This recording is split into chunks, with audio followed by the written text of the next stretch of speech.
നോമ്പ് തുറക്കുന്ന സമയത്ത് അമിതമായ തലവേദന, ഛർദി എന്നുകൊണ്ടൊക്കെ ബുദ്ധിമുട്ട് അനുഭവിക്കുന്നവരാണോ നിങ്ങൾ?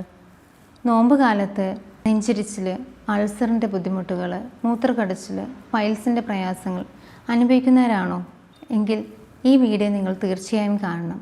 ഞാൻ doctor Ajeena Shameer, director, crescent homeo clinic, Thirurkad, Malappuram.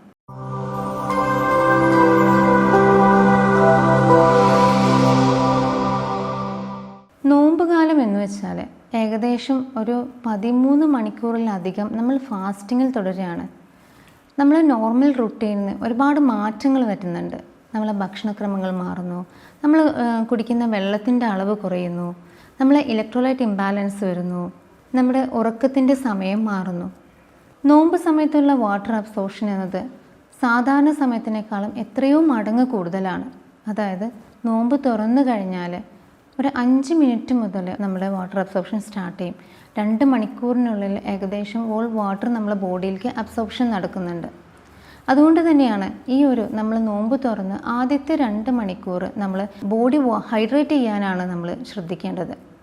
അത് നമ്മൾ കട്ടിയുള്ള ആഹാരങ്ങൾ കുറക്കുക, പൊരിക്കടികൾ കുറക്കുക, ചപ്പാത്തി, പത്തിരി, പൊറോട്ട പോലുള്ള ഭക്ഷണങ്ങൾ ആ സമയത്ത് നിന്ന് കഴിക്കാതിരിക്കുക.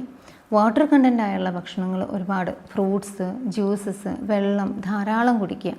ഇങ്ങനെ ചെയ്യുന്നത് വഴി നമ്മൾ ബോഡി ഹൈഡ്രേറ്റ് ആവുകയും നമുക്ക് നോമ്പ് തുറന്നാലുള്ള ശക്തമായ തലവേദന, മൂത്രക്കടച്ചിൽ, വോമിറ്റിംഗ് ടെൻഡൻസി ഒക്കെ നമുക്ക് ഒരു പരിധി വരെ നിയന്ത്രിക്കാൻ കഴിയുന്നു. അതുപോലെ നമ്മൾ ഫാസ്റ്റിങ്ങിലായിരിക്കുമ്പോൾ നമ്മൾ ഇൻസുലിൻ ലെവൽ കുറയുന്നു, നമ്മൾ ഡയൂററ്റിക് പ്രോപ്പർട്ടി കൂടും, മൂത്രം കൂടുതലായിട്ട് ഒഴിച്ചു പോകുന്നു. ഇതുവഴി നമുക്ക് ഇലക്ട്രോലൈറ്റ് ഇംബാലൻസ് വരുന്നു. അതുകൊണ്ട് തന്നെ ആ നോമ്പ് തുറന്നുള്ള ആ ഒരു സമയത്ത് നമുക്ക് ലോ BP, ഭയങ്കര തലവേദന, ഡിസിനസ്, തലകറക്കം, ക്ഷീണം ഒക്കെ കൂടുതലായിട്ട് അനുഭവപ്പെടാറുണ്ട്. നോമ്പ് കാലത്ത് നമ്മൾ ഏറ്റവും ശ്രദ്ധിക്കേണ്ടത് മിനിമം 2 ലിറ്ററെങ്കിലും വെള്ളം നമ്മൾ കുടിക്കണം. കാരണം ഹൈഡ്രേഷൻ നമുക്ക് അത്യാവശ്യമാണ്. അതിന് നമ്മൾ വാട്ടർ കണ്ടൻ്റ് ആയുള്ള ഫ്രൂട്ട്സുകൾ ധാരാളം കഴിക്കുക, കഞ്ഞി കുടിക്കുക, ജീരക കഞ്ഞി കുടിക്കുക, ചെറിയ നാരങ്ങ വെള്ളത്തിൽ കുറച്ച് ഉപ്പിട്ടിട്ട് കുടിക്കുക. BP ഉള്ളവർ ശ്രദ്ധിക്കണം. ഇതൊക്കെ നമ്മൾ നിർബന്ധമായിട്ടും ശ്രദ്ധിക്കേണ്ട കാര്യങ്ങളാണ്. നോമ്പ് തുറന്നു കഴിഞ്ഞാൽ ആദ്യത്തെ 2 മണിക്കൂറിൽ നമ്മൾ ഹെവി ആയിട്ടുള്ള ഭക്ഷണങ്ങൾ ഒഴിവാക്കുക. ധാരാളം ഫ്രൂട്ട്സ് കഴിക്കുക, ജ്യൂസസ് കഴിക്കുക. നമുക്ക് കൂവവെള്ളം ഏലക്കായ ഇട്ടിട്ട് തിളപ്പിച്ചിട്ട് കുടിക്കുന്നത് നല്ലതാണ്. അത് നമ്മളെ മൂത്രക്കടച്ചിൽ, നോമ്പ് കാലത്തുള്ള UTI നമുക്ക് പ്രിവെൻറ്റ് ചെയ്യാൻ സഹായിക്കുന്നു. അതുപോലെ അത്താഴത്തിന് എണീക്കുമ്പോൾ നമ്മൾ വാട്ടർ കണ്ടൻ്റ് ആയുള്ള ഭക്ഷണങ്ങൾ ശീലിക്കുക. കഞ്ഞി കുടിക്കുക, ജീരക കഞ്ഞി, അതുപോലെ നേന്ത്രപ്പഴം കഴിക്കാം.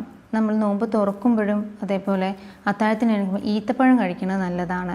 കൂവവെള്ളം കുടിക്കുന്നത് നല്ലതാണ്. നമ്മളെ UTI പോലുള്ള ബുദ്ധിമുട്ടുകളൊക്കെ കുറക്കാനും ഇത് സഹായിക്കുന്നു.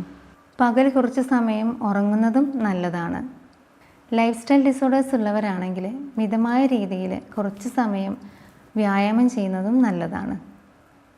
ഈ കാര്യങ്ങളൊക്കെ ശ്രദ്ധിച്ചു കഴിഞ്ഞാൽ ഇത്തവണയും നമുക്ക് നമ്മുടെ നോമ്പുകാലം ആരോഗ്യത്തോടെ പൂർത്തിയാക്കാൻ കഴിയും.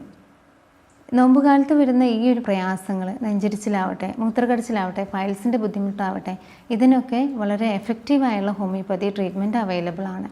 എന്തെങ്കിലും സംശയങ്ങളോ കൺസൾട്ടിങ് ആവശ്യമുണ്ടെങ്കിൽ താഴെ കാണുന്ന നമ്പറിൽ നിങ്ങൾക്ക് കോൺടാക്റ്റ് ചെയ്യാവുന്നതാണ്. മറ്റൊരു വീഡിയോയുമായി ഇനിയും കാണാം.